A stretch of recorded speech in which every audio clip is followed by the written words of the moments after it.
This is Saturday Morning Mysteries. And we're your hosts, Alexis and Grace. Good Saturday morning, everyone, and welcome to Saturday Morning Mysteries. We're your hosts. I'm Grace. I'm Alexis. And we are back for our second episode of The Amazing Chan and the Chan Clan. It's been already a journey. Mm-hmm. I'm sure Week one was intense. Yes, more intensity, shenanigans, surprises, children to come. Who knows? Lots of children. Yes. And this week, Alexis will be telling us about this crime-solving family. Mm-hmm. So I have nothing else to add, but I will pass it to you because because it's going to be a journey. It's yeah. wild. I have so many things. I love it so much, but it is also like classic 70s, like lawless animation. In the sense, like they were playing it fast and loose with a lot of stuff, like continuity errors and shit. But it makes it that much more enjoyable. Agreed. Yeah. So this week's episode, we're going to join the Chan family, the entire clan of 11 humans and a dog cat mop pet as they enjoy a Hawaiian vacation. Ooh, fun. Yeah, fun. Perhaps on the Big Island. So weekend with dad in Hawaii. Random trip for like feeding 11 and lodging 11 humans. Also fun though. Hawaii. Because that's where the original actual human being came from. Yes, true. It's actually from there that inspired Charlie Chan. This is episode 3 of the season 2. Cool. So it was like early on. So they're like doing that early callback or that early on nod to let you know, pretty quickly in the show, who this guy is based off of. And he's full on detective in this episode. This classic detective mystery. So let's get into it. We've got the whole Chan family. They're enjoying this lavish, luxurious resort on, we'll just say, the Big Island. And pretty much all of the kids and Choo Choo, except for Henry and Stanley, so the two oldest, everyone but them, they're all out on the beach. They're playing, they're surfing, they're swimming, enjoying all of these, amenities right outside of their resort grounds. But meanwhile, inside of the resort or the hotel, Stanley and Henry, they're leaving their room when they see their father, or think that they see their father, the one and only Mr. Charlie Chan, world's greatest detective, so we will speculate about him. They see him getting onto an elevator. And as they're leaving their hotel room, they're like calling out for him, like, "Hey, Dad, wait up." But their dad doesn't stop. He kind of looks at them and then like runs onto the elevator. And it closes and he goes away. But meanwhile, as the boys, Stanley and Henry, are like questioning, he must not have heard us. Wonder what that was all about. We see a hotel maid run out of a nearby room claiming that Mr. Chan has just stolen very valuable black pearls from the hotel room of some Ms. Kingsley, the room that the maid was just cleaning. So she's yelling like, "Stop him, stop that man, he's a thief." And she immediately alerts the authorities and takes them right to Mr. Chan. Okay. And Henry and Stanley see all of this going down. So the authorities and this maid and the hotel manager, they make their way to the beach and they find Mr. Chan there sitting, he's lounging in a chair. He's got a fedora on. I thought that would be hilarious. Okay. No, he's got like trunks on and a robe, like a white robe and like a fedora still, though, I'm pretty sure. Okay. And he's just like sitting out on this nice beach chair, just watching his brood swim and surf. I'm going to keep calling him. It's 10 kids, funny. Man. It's so accurate. Yeah. And they're out having fun. And he's just longing, remembering the days back when the family was whole, when Miss Chan would also be on vacation with them before the divorce. Yeah, when I wrote this, I was speculating that she died maybe, but I like your divorce option better and that these are just weekends with Dad.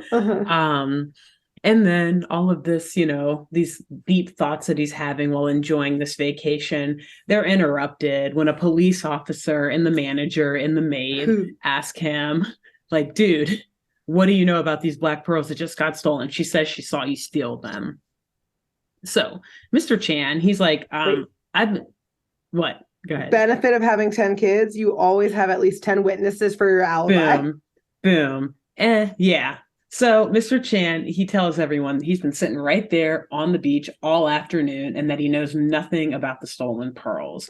And Flip, as you described last week, he's like always trying to get right in the middle of these investigations and like super eager to help his dad out. He's like the fourth youngest or something, I think. He's somewhere in that line on the younger side, though. Yeah.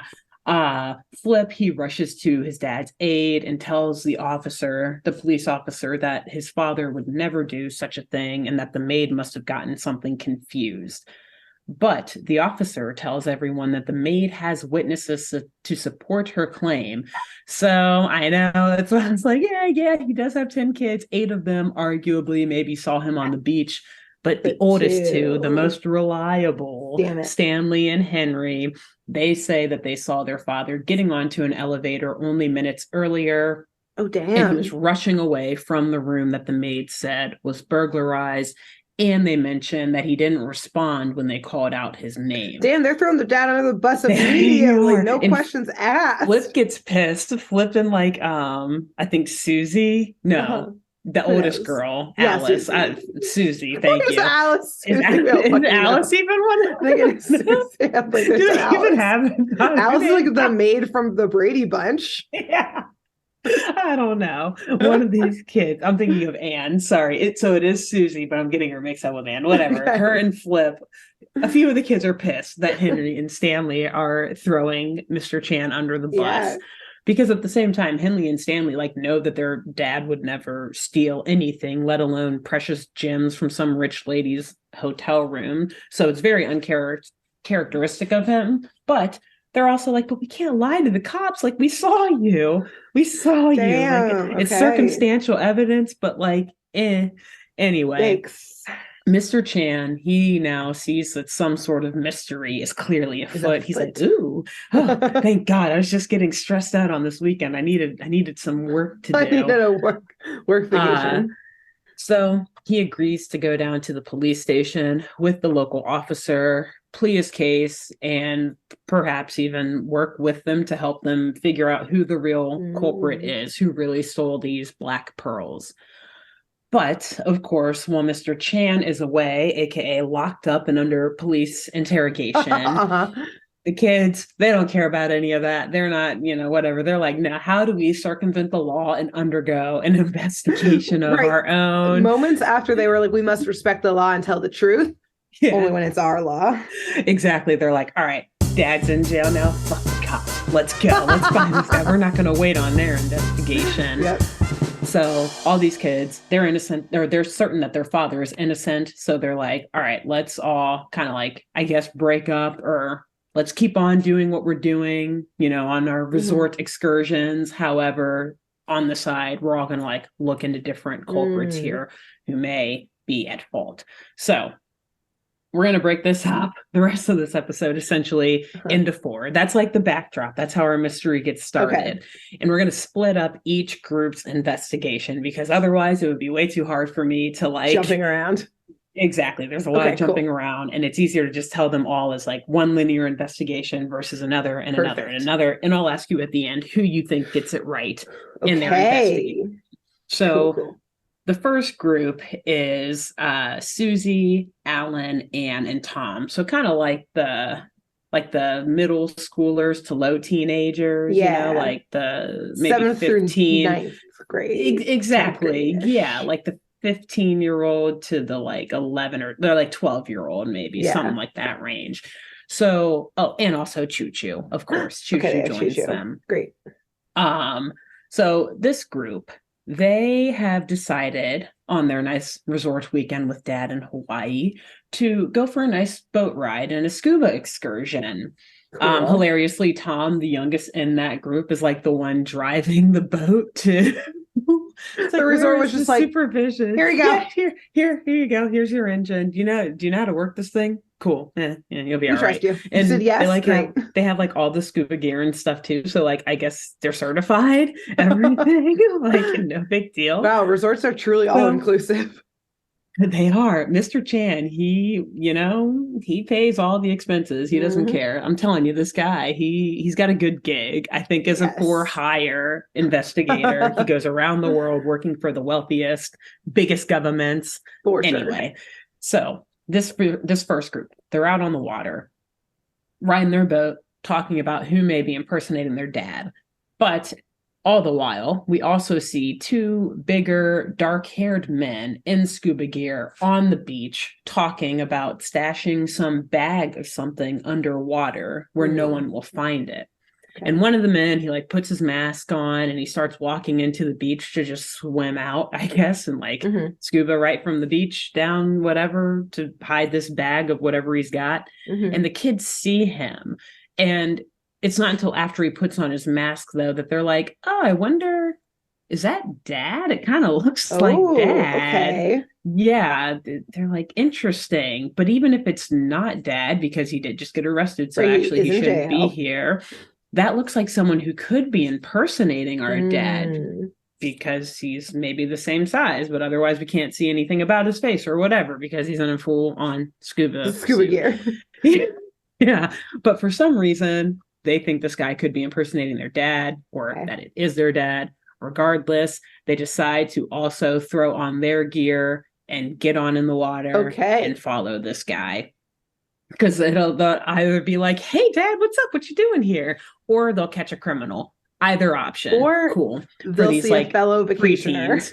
Oh, just scuba diving, minding their own damn harassing business. him. Yeah. Exactly. Any of these could happen. Yes. So meanwhile, though, the scuba diver's accomplice, who is still on the beach, he sees the Chans kind of like steer their boat around to follow this guy and dive in after him. And he's like, oh, it's those Chan kids, which hilarious. So, like they're famous either because their dad is famous or because they've been getting into so much trouble around this resort that like all the guests are like, oh my God, those fucking Chan kids. Oh, they're so annoying. They're gonna ruin my dive. Yeah. So anyway, this guy who's still on the beach, he recognizes them and he says he'll keep those kids off of his back, like off of his accomplice's back. Okay. The Chans, though, this group of kids, they're following this man underwater for quite a while. Like they're just swimming on after him. And they see him swim behind this like large rock structure. And as they swim closer to this rock structure, out pops this like monster of sorts, aka like just a man in a grass skirt with this massive tribal mask on, and he's got like webbed gloves on or something, just making this really off-putting gargling and like gurgling sound as he's chasing after them. Yeah, and like a classic 70s animated chase scene ensues, but underwater, Fun. And so the kids, they get back to shore. They swim right back to shore, leaving their boat just out in the middle of the ocean, I guess. Yeah. They go straight to the beach. They throw off their gear. Cool. Mr. Chan is going to have a wild bill. It's going to cost so much extra. What room are you renting the boat from? Okay, for 13? For whatever. Good to Perfect. Good to know. Oh my God, because then he has to like pay for the other boat to go get that boat and the person who like is being paid to then get out of the boat and drive it back. Are they dumping it on the beach? They just leave it on the beach. Yeah, they just like toss it off.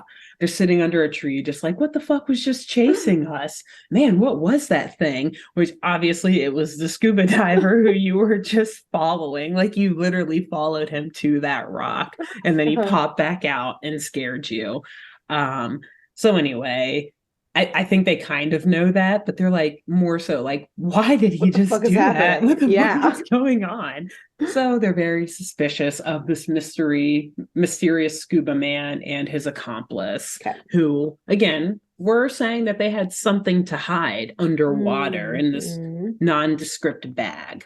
Okay. So that's essentially group one's investigation in this episode. Or harassment, whichever way you want to look at it. Did not go very far. Got it. No. But we've got the scuba divers as, suspects for some reason. So group two. Group two is Henry and Stanley, of course, our two oldest, the two like full-on teenage boys who are always, driving around the Chan van and whatnot. So after low-key getting their father arrested for ratting on him. Oh, right. I forgot already. Yep. Yeah, don't forget about that. They're still kind of in the shitter for that. Exactly. So Henry, they do. Watch out. These two meet up in the resort lobby. And Stanley suggests to Henry that the bellhop, the resort's bellhop, may be a prime suspect. And Henry kind of like looks over at the bellhop and agrees, saying that, he and their father have a similar frame and height. Like, the bellhop's a little stockier and he's a little taller, kind of like Mr. Chan. And he says that pretty much just like throw on a fake mustache and like the hat and the suit and like, yeah, I could see that working. Okay. Sure. So Stanley tries to set up this whole trap to interrogate the bellhop. Because another one, like you mentioned it last week, that one of Stanley's things is like, he is the jokester. He's always pranking. But exactly. He is also like the resident master of disguise. Actually, I don't know if you can call it a master of disguise because it's like the worst costumes ever. Disguise enthusiast. Exactly. He likes to think that he's really good at disguising himself, but he truly is not. And it always just annoys the hell out of Henry because it like wastes time with him putting on these ridiculous costumes. Very accurate. And like they also have a time pressure. They're the ones who got their dad in jail. They gotta work twice as hard as the other kids right now. Right. Exactly. No time to F around. So Stanley dresses up as an old man and is like, oh, I know, I'll fool the bellhop, but it literally immediately fails. Like as soon as he walks up to him, the bellhop's like, oh, good afternoon, Stanley. You doing any surfing this afternoon? And Stanley's just like, oh, good eyes. And they like run the fuck out of there, like book it out of there because they're like, oh shit, he might be on to us. I really like that just because usually, like obviously in cartoons, like the costumes are so blatantly obvious that you're like, all right, come on, how do you not recognize that it's this? So I like that they were like, yeah, and of course you fucking see that in some of these kids. Put a pin in that. Oh no. I spoke too soon. I'm sorry.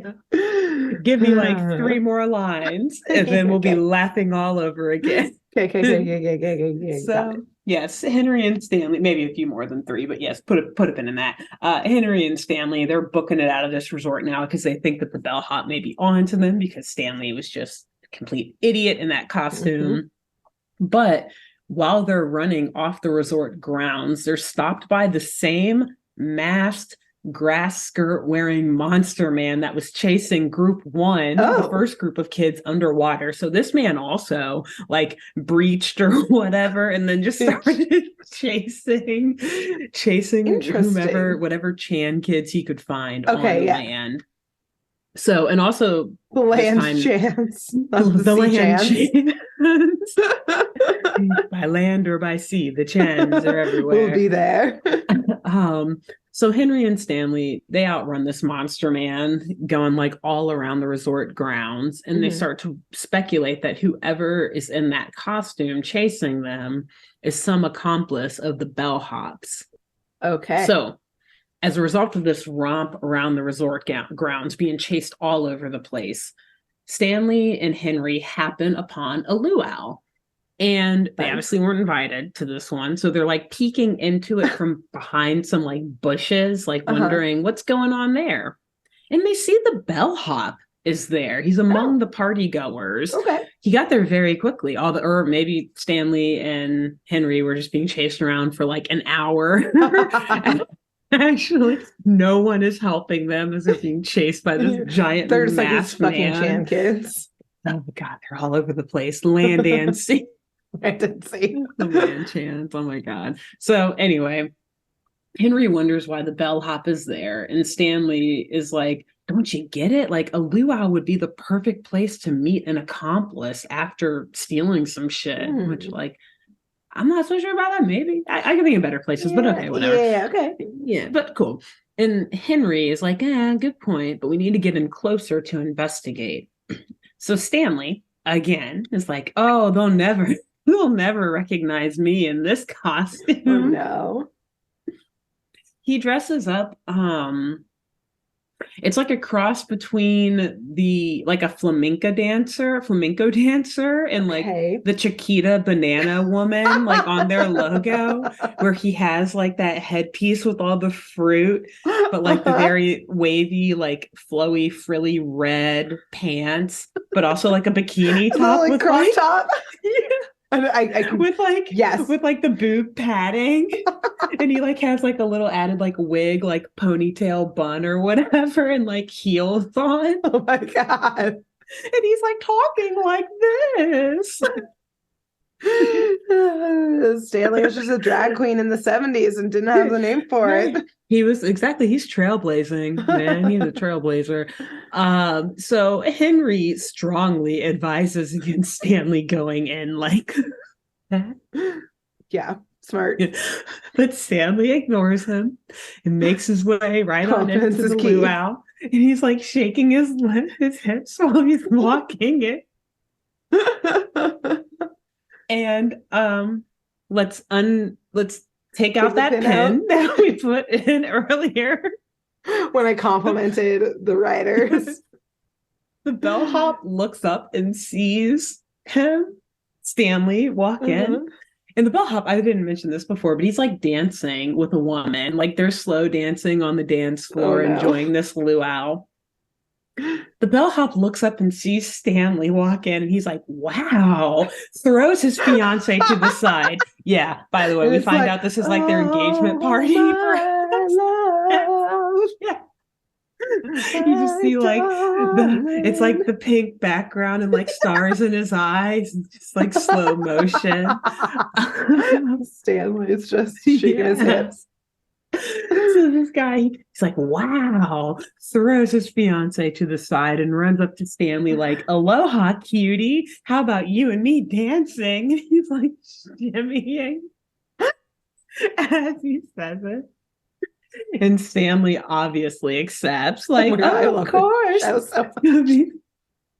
So these two start dancing. They're like slow dancing, whatever, enjoying the luau, like this nice ukulele music.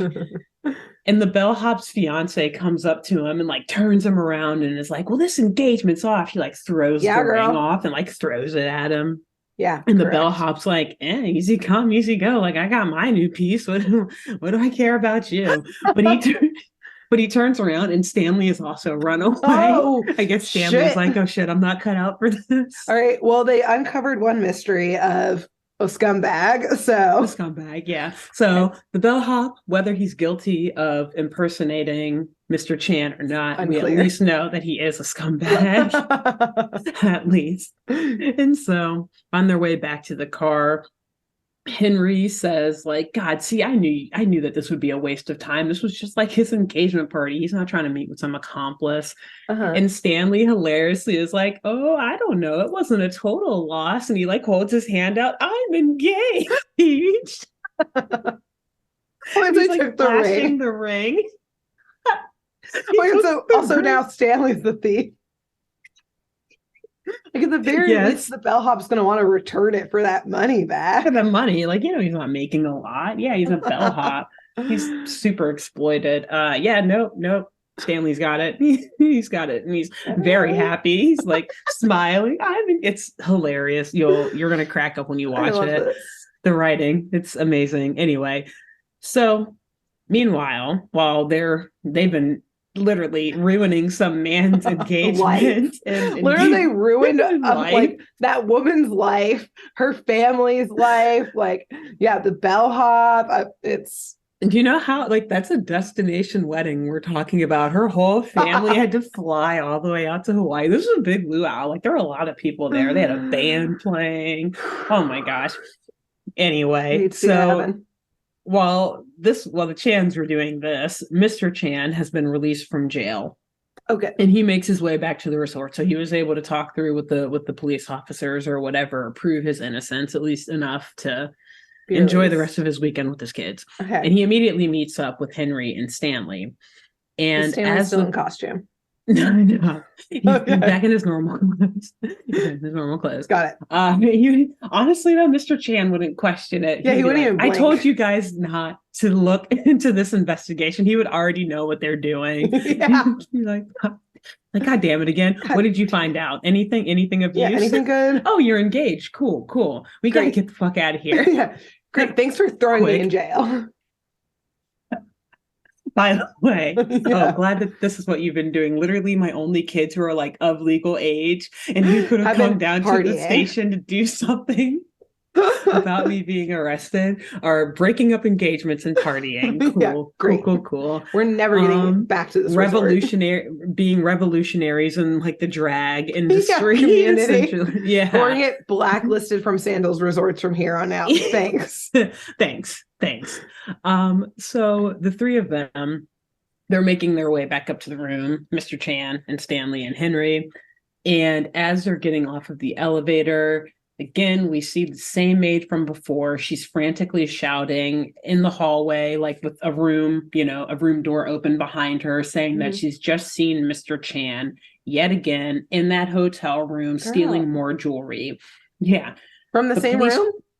Not the same room. Okay. The room that she was just cleaning, though. Like she opened up a door, and they actually do show it in the episode. Like she opens the door, and he's like in there, like rifling through shit, and then like jumps out the window. Oh, okay. And the police quickly arrive, and she tells them this. Oh god! But then it's like, dude, he just got off the elevator, and you're saying that this man, no offense, Mr. Chan, but you're saying that this guy jumped out a get original more than 2 minutes later. Honolulu detective did get thrown out a window and landed on his feet. Land on his feet. They're on the third floor in this one. Okay, well, he did the second, so nope. That extra floor, it wouldn't happen. Couldn't happen. Nope. Impossible. So Henry and Stanley, they take a look around the room, and they run over to the window to see if there are any clues there. But when they look out of the window, they see who they think is the culprit getting into a car and like speeding off. Okay. And so they decide to chase him. So they run out of there and get into the Chan van. Which also, by the way, like there is no real confirmation that this car is the culprit. It's just a car that happened to be kind of like speeding off when they looked out of the window. Okay. Circumstantial evidence at best, but okay, I guess chase them if you want. Okay. So the two boys, they get in the Chan van and they follow this car throughout the city. And they're like changing the van into transforming it into like various vehicles. Like I think a guided tour bus is what they settle on. Okay, interesting. And the culprit's car then drives towards a volcano.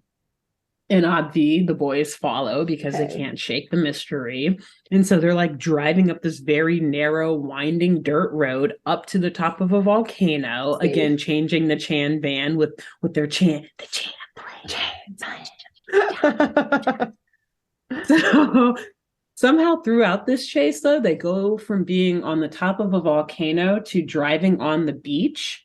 So maybe this is the culprit, because why else would he be like trying to shake them and driving through all these random places? I don't know. But as they're driving on the beach in the Chan van, this massive like rogue wave comes in. Oh shit! Somehow right onto shore and crashes into Henry and Stanley. Uh-oh. But just in the nick of time, they execute Chan Plan number 2, which turns the Chan van into a submarine. Nice. Thus saving Stanley and Henry from an untimely death. Yeah, for real. And that would have never been traced because there's in the ocean dead. And they're done. No, all those tracks would have been washed away, gone. They didn't say where they were following this guy. They just said, let's follow him. So no one knows. No one would know. Thank God. Who was it? Alan made the Chan van. Thank God he allowed it to turn into a submarine. Tom, Alan. I don't know. Anyway, Stanley and Henry, after they like survive by the skin of their teeth, they take a moment. They're like, okay, let's not chase him for a second. Let's just like catch our breath and thank God that we're alive. Yep. And unfortunately, though, the culprit does get away. So the car keeps like driving off on the beach. So that ends Stanley and Henry's investigation. Okay. Group 3. And then there's only one group left after this, I promise, and it's Mr. Chan himself. So group three, yes, the kids, the young ones. We've got Flip, Nancy, Mimi, and Scooter. Okay. So all of the like 10 and unders, essentially, or 11 and unders, whatever. They're hanging out, playing tennis at the resort's tennis courts. So like, also, I love how all of them are like doing different things on the resort grounds. Yeah. Like, oh, we're gonna go scuba diving. I mean, like, we're gonna like run around the grounds. Oh, we're gonna go to the tennis courts. Yeah, dude, lavish vacation. Mr. Chan spares no expense. Yeah, exactly. Yeah. And if like we run into clues, I guess we'll look at them. All right, while we're here. Yeah. So they're at the tennis courts. They're sitting on a bench discussing who may be impersonating their father. Mm-hmm. But as they get ready to leave and find the culprit, hilariously, Nancy, I think, has just like accidentally stepped through 2 tennis rackets. What? That's like all she does. I don't know. The biggest mystery as to how.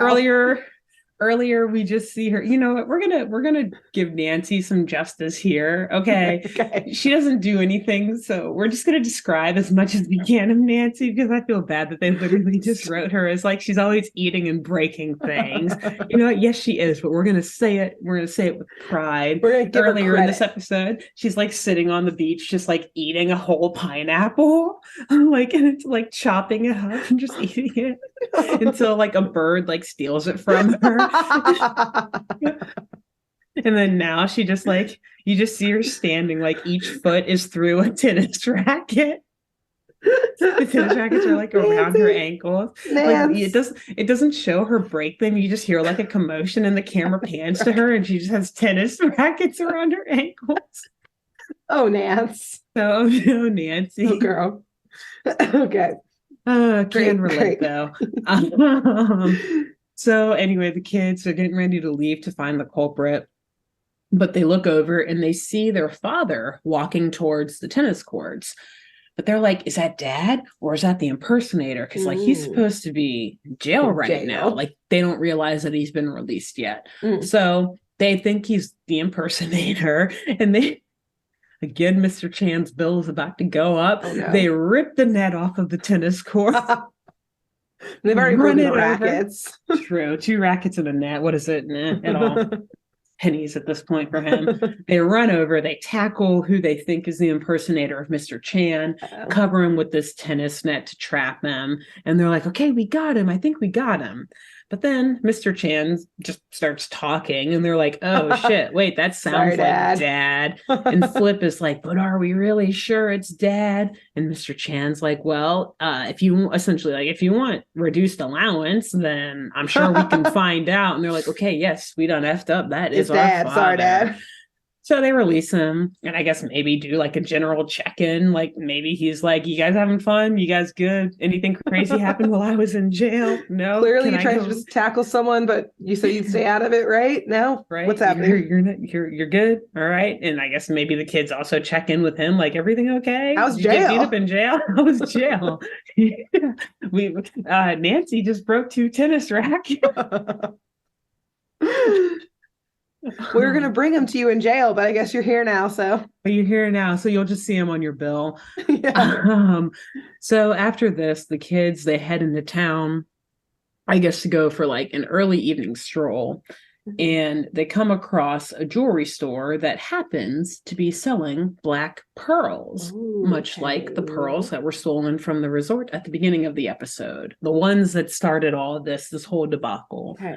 So Flip concludes that the jewelry store owner must be the man impersonating their father, and that he is likely, or at least he's in cahoots with him, and that he's likely hiding the rest of the black pearls in his safe in the back. Who said that? Flip?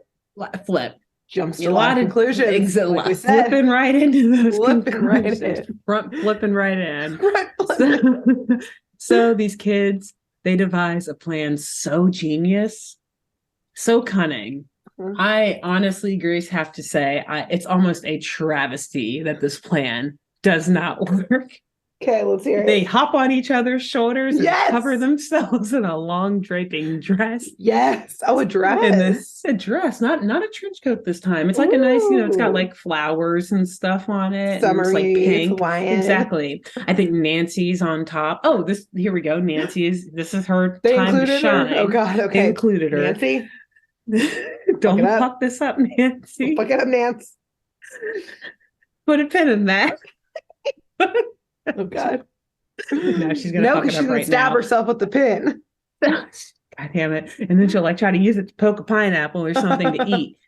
So Nancy, they walk in, they're like kind of like hobbling in. And essentially her whole thing is she's pretending to be a 19-year-old because when the guy at the counter initially asks her, like, hey, how old are you? She's like 9, teen. Nancy.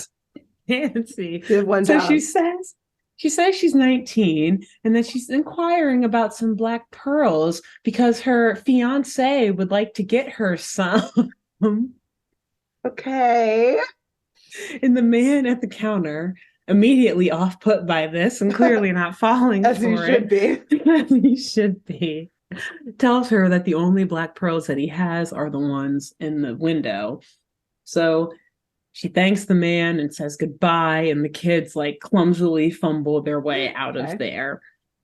And so this group, they get back together in their hotel suite and they attempt to devise another plot to uncover the jeweler's stolen goods, or what they think are stolen goods. A lot of assumptions. This poor man. He's like, I'm just trying to work, okay? Like, I fucking hate tourists. So much. Like, I don't even know. What do you mean? Look, the black pearls are right there. What else do you want? What do you want me to say?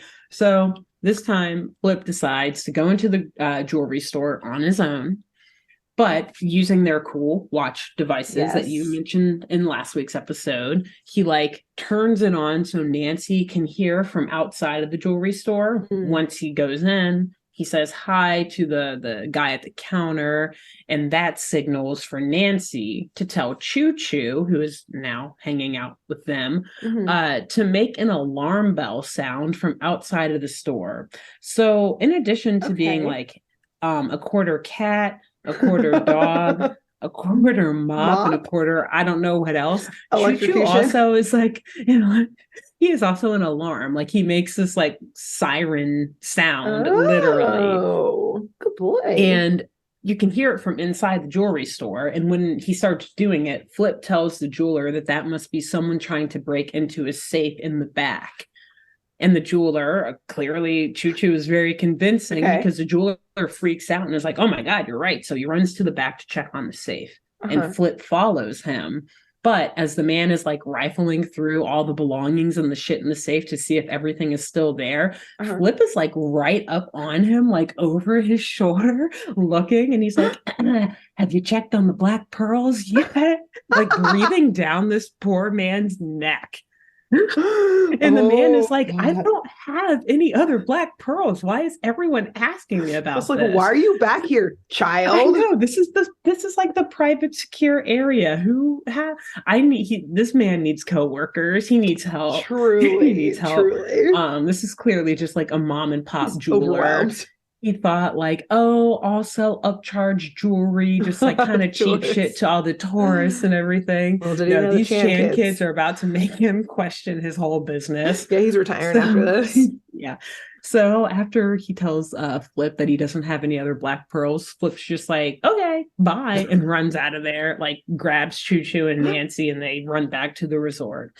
So essentially they have no evidence on this guy or anything other than the fact that he's got these black pearls. They're still a little sus on him, thinking or maybe he's just telling mere lies. Like the storefront is just a front for this whole operation.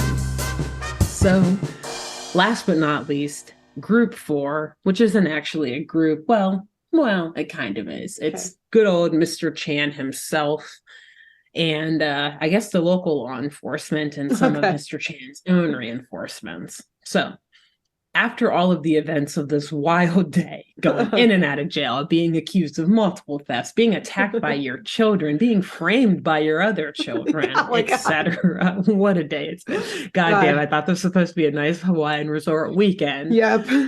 Like, do not tell your mother about this. Please do not. Oh my God. She'll never let me see you again.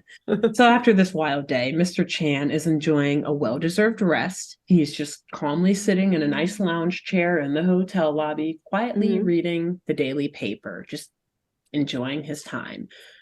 But of course, again, his peace is interrupted, this time when he is approached by the resort manager. And Mr. Chan, at first, when he sees him, he's nervous, like, oh, God, this dude's totally about to kick me and my kids out of here because we're got the bill, the boat, the scuba gear, the tennis courts. We fucked up your bellhop's luau and engagement. I'm sure he's not. This is wild. I'm so sorry. But the resort manager's like, no, Mr. Chan, you're fine. Like, I know you're innocent. You and your family are safe and can stay here as long as you want until your innocence is proven. Oh, nice. So the manager, he leaves Mr. Chan to continue reading his paper. Mr. Chan kind of gets an idea, though, and he decides to run to a nearby payphone. And he makes a call to someone. We don't see who this person is yet, but he appears to be asking this person for a favor, asking if they could get here right away, essentially, and saying, yes, that'd be fine, and I can't wait to see you. Okay. So let's move into our conclusion and the way that Mr. Chan will set the final trap and use these clues from his children, perhaps, to figure out who's to blame here. Okay. The next morning, you see a woman by the name of Miss Van Ingley, and she's like this middle-aged, brown-haired woman in Hawaii, mind you, wearing a fur shawl and like white gloves. She's like, I am rich. I am rich. And to add on to that, very large, attention-grabbing gold jewelry, like very big necklace and earrings. I am rich. Rich. I'm very rich, everyone. Okay. I'm Van Ingley, not just Ingley, Van Ingley. So she's checking into this resort for a stay. But before she makes her way to her suite, which the manager loudly announces is room 346, so everyone can hear. Okay. Before she can make her way there, she shows pretty much everyone in the hotel lobby this suitcase full of precious jewels that she has brought with her on her travel. She opens it up on the desk in front of the manager. You just see like glistening, shining everything all in the manager's face. The manager literally, his jaw dropped. He's like, damn, okay. Looking at this shit. And it's actually really funny when you watch it. It's like a 10-second scene where it just like shows every single person's reaction to looking at is rich. Like you see the bellhop staring, you see the maid staring, you see the scuba divers walk in their scuba gear staring, the manager staring, random like shisty eyes from behind the manager's door staring. Okay. So it's like all these different suspects are just like noticing that this woman has this jewelry, this lavish, luxurious jewelry. And again, the manager has just announced to the world that she's in room 346. Okay. So the bellhop comes over to get her stuff, but the manager first asks her, like, would you prefer keeping your jewels in the hotel vault? Like, that looks pretty expensive. Money. Yeah. But Miss Van Ingley, she declined, saying, well, Mr. Chan's here, right? So as long as he's here, I don't think I should be worried about what happens to my stuff. He'll watch out for it. Okay. Girl, he's sounds on like vacay. She has not, first of all, but also sounds like she's new, okay? She didn't know what happened here yesterday. No, she did not read the news. But as one could suspect, based on the prior events, that night, we see Mr. Chan sneakily shuffling through the halls of this hotel and making his way to room 346. And he walks right on in and gets to grabbing the jewelry, of course. But when he looks out of the room's window, like he just looks up, a police officer is just standing there, like looking straight up at him on the third floor. I don't know. Question. I was like, wait. He's like on a ladder, just like leaning up against it, just staring at it. Someone's holding it at the bottom. Yeah. Another police officer. Yeah. The rookie. So then Mr. Chan, or this man impersonating Mr. Chan, quickly turns around to make a break for it. But the door is blocked by the real Mr. Chan, his entire brood, and Miss Van Hingley. So like there's no getting out. There's like 12 people blocking you. You're not going in. You might as well jump out the window. It's probably safer. 2 cops versus 11 Chans and Miss Van Hingley and Choo Choo. I think I know which one I want to take. So at this point, the gang, they're like shocked by the uncanny resemblance between this imposter and the real Mr. Chan. Mm-hmm. So, Grace, who do you think is under this mask? So all of those, the list of people essentially who I said were checking out her jewels in the lobby, is the list of suspects. So I have two things. Who I would like it to be and who I think it is. I would like it to be the scuba people, simply because I think that chase would have been the most fun, because I love diving. And so as soon as you said it, I was like, I'm on team scuba dive as getaway. Mm-hmm. But I think no, I was going to say it was the maid, but no, because she ran out of the room as they saw the guy in the elevator. So I think it was the bellhop, and he was doing all these jewels because his now ex-fiance had high taste, and he as a bellhop could not afford this wedding that they were putting on. Mm-hmm. And thus, I think it was the bellhop, and he was trying to get them money so he could put on this big destination wedding for this diva. Mm-hmm. And now it was a very nice ring that Stanley stole, and single from the bellhop. All right. Well, I wish you were correct. Damn it. But it is none other than the resort manager. Oh, I forgot about him. It's okay, because who would have guessed? Because yes, the bellhop, similar size, similar frame. Yeah. So how do you explain this? And the kids didn't investigate him. I know. So they were all, again, distractions to make the manager think he was in the clear. Smart. So those kids. Mr. Chan, he literally presses just a button on this guy's suit, and it deflates entirely. It's a fat suit. Yeah. And then the man takes off the hat and the mask and reveals himself to be the thin, small, gray-haired, needle mustached white man that he is. Looks nothing like Mr. Chan. And so the manager's like, "Who tipped you off, Chan?" Oh, yeah. And Mr. Chan responds, "You did, sir," which he's still so polite, so kind to this criminal. Always. Yeah, sir. And this is an interesting bit. When I talked about how great the show is for even its continuity errors and stuff earlier, at this point, Henry chimes in and he's like, "Hey, yeah, that rubber tube that we found in the car," suggesting that this is the clue that tipped off the Chans, or tipped off Mr. Chan, because Mr. Chan is in exactly that's what tipped it off. But here's the thing. Did we ever see that happen? I watched this episode so many times and rewound so many times, specifically because of that one line there. I was like, wait, when did I miss a rubber tube? There was nothing about a rubber tube in this episode in the car ever. I'm pretty sure that the writers had it in there at one point, but they had to cut it out in post to meet the broadcasting time limit.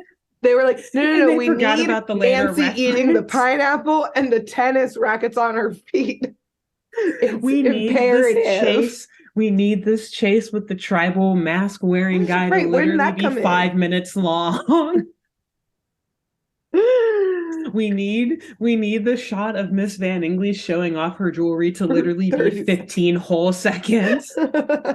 15 of silence. Seconds of, wow, look, a rubber tube. How'd that get here? Anyways. You don't even have to explain what the tube does. Just acknowledge the tube. There's nothing about a tube in the car in this entire episode. They must have forgot about the later reference and just went with it. 70s animation, flawless. We're going with it. We're going with it. It's got to be on TV in 2 like hours. The Chan Kid, flawless. Yes. Yes. There are no rules. Just keep it going. We'll edit it in post. Oh shit, our editing made it worse. Oh no, keep it going. There's only one season. Yes. Okay. Good. So Cool. As viewers, the only clues we have, and not as writers on the inside, the only clues we have are that the culprit obviously had access to all of these hotel rooms. Okay. And that the manager didn't want the Chans to leave the resort, knowing one that Mr. Chan was a possible threat to other guests. Like, that's a huge red flag and for liability, like as a resort manager, like for the hotel and for you personally. Like, this man has been committing crimes here and you're still going to like let him frolic among your guests. Yeah. Like, no, if any of your guests get robbed, no, that's on you. One. And two, this pretty much like suggests that the manager was certain that Mr. Chan himself was not doing the robbing, because he was like, yeah, you can stay, because he knew like Mr. Chan is not the threat, I am, so so and two sides of one coin essentially. And I guess that he was even like, oh shoot, okay, Chan's kind of on my tail, just keep it in the vault or something, or then where it would be easier for him to steal, and or to be like, get him off my case, look, I'll offer to keep them safer. Exactly. I think at that point he knew. He's like, this seems a little too good to be true. I don't know if I want to break into this woman's room to get these ones. It would be way better if I could just snatch them from the vault. Wow. And also because, as we find out too, so Alice, she jumps in and says it's like super lucky that Miss Van Ingley was there with her jewels so that they could catch the criminal. But Miss Van Ingley actually informs the kid that Mr. Chan called her last night before to help him stage. So that phone call he made was to Miss Van Ingley. They're former associates of some sort, and they used her jewelry as been a client of hers for mystery solving. So I was going to say, I think that the manager knew maybe that Miss Van Ingley knew Mr. Chan. So he was really thinking like, oh shit, they're closing in on me. Yep. I don't know. Anyway, so the resort manager, he gets arrested, and the Chans continue their luxurious Hawaiian resort vacation. The end. Wow. Wow. That was a journey. A journey to Hawaii. To Hawaii. And beyond. Also of like weekends with dads, like when they go on vacations with like moms, like with their mom, they just like truly are like harassing all of the other like resort guests, being like, tell me what you know. This is how we vacation, right, Mom? Yeah, right. This is what we do. The mom's like, I'm so sorry. I don't know what's happening. And then also, I haven't seen that really popular show White Lotus, but I'm just going to assume this is what it is now. See, so I didn't know. For some reason, I didn't think you had seen it yet. Yeah, I fucking love that show. It's so good, and it's all I could think about. That and the whisper scatting. Another show with great intro music, by the way. The White Lotus in a totally different way. In the show, but I assumed that this was the plot of White Lotus, and White Lotus just ripped off of this season one in Hawaii. The whole time there, I wanted to make so many White Lotus references, but I was like, this episode's going to be like 2 hours long if I do that, because every other line I can make. Exactly. I was like, I got to check with her to see first if she even watched it. I didn't, but thank you for acknowledging that. Yes, of course, so many things. I was like, oh damn it, no, I won't say anything since you haven't watched it, because I won't get it, spoil anything. Exactly. Listeners will know, probably they'll know, and also highly recommend watching it if you have not. Those seasons are fantastic. Great. Wow, great job. What a wild ride. What a wild setup. Yeah, it's these globe-trotting Chan kids. Just wow. Well, anyway, it'll continue next week. We've got another fun investigation, much more to come with this amazing family. But until then, Grace, who should listeners and viewers tell about this podcast? I think if you're, a lot of places it's really cold. We're all craving some sunshine and warmth, wishing we could go on vacay. So if you're on vacation, tell your tell the staff wherever you're staying, if you're staying at a hotel or something, let the bellhop know. Be like, look, I'm not like the other tourists who are making you pick up their heavy bags of gems. Yes. I'm like carrying my own bag. Why don't you listen to this podcast while you're carting rich people's stuff up and downstairs? That's my tip for you. I don't have cash to give you, but here's the podcast show. Podcast, enjoy it. Yeah, you're welcome. Nice. And so after you tell the bellhop, then go and tell the resort manager too. Nice. And be like, I really hope you're not like this resort manager or like any of the resort managers in the White Lotus.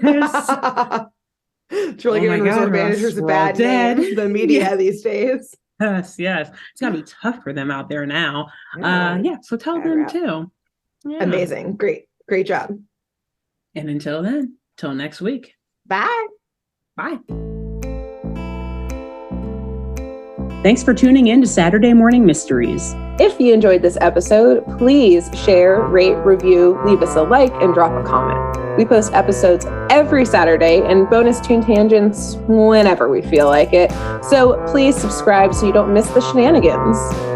And if you want to follow us on YouTube, click the bell under the YouTube subscribe button to receive notifications when new videos are posted. And if you want to subscribe to the podcast, we have no idea what you're listening to us on, so just hit the big subscribe button on whatever app you're using. We believe in you.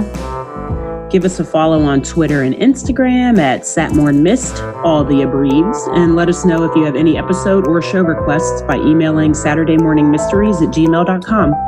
Thanks to Jenna Kendall for the logo design and to Ava Sakiki for the music used during this week's episode. See y'all groovy kids next week on Saturday Morning Mysteries.